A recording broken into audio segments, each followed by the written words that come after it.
right, Mike, before we get started today, I'd like to ask you how your progress was and how much chance you got to practice since our first full swing lesson, and how much of a chance you got to work on some of the things we worked on. Well, I was able to get to the range about 2 to 3 times a week, so I actually saw a lot of improvement. It actually helped out, that alignment and everything, just being able to get that club face through and on that pad, it really helped. Yep. Did you see a little improvement in your distance control with hitting some other clubs? I did. I was actually able to try and hit a few more of those, just use a few different clubs, and it actually seemed to work out pretty well. It was nice. That's good to hear. All right, Mike, so I'd like to ask you personally, what are a couple things you'd like to work on today, not only with putting, but with chipping as well? Start by telling me with putting what you'd like to work on. Well, distance would probably be the key. Okay, so you want to work on some lag putting and some longer distance. Yep.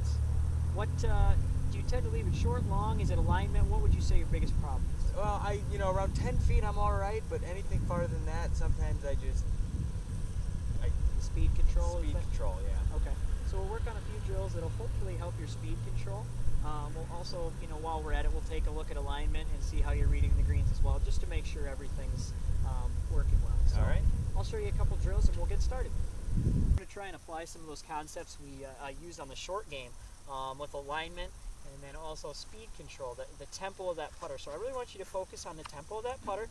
And what I'm going to have you do is I'll pull the flag out for you and just give me an idea kind of how far out or where you're aiming at.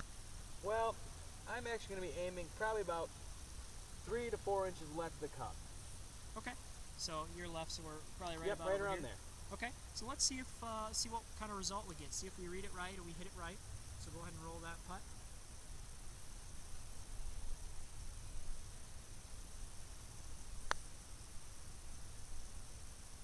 Okay, very good. That looked like a pretty good roll. I think, again, something that we went over in the short game lesson was try and get that putt to miss on that high side to give it an opportunity to go in. You miss that one again on the low side. That doesn't give it an opportunity to go in. So let's think about that 3 or 4 inch break, and let's add a couple inches to it and make sure we keep that putt up on the high side. Okay, good. That was a better roll. Gave that ball a chance to come back down and in. This one here, obviously, it never got to the hole, so it never had a chance of going in. So remember, we're going to try and miss that putt on the high side and try and keep the same rhythm no matter how far away we are, okay? All right. So just change the size of the stroke, but keep that same rhythm to keep these putts in a nice, good range. Speed-wise, that was very good.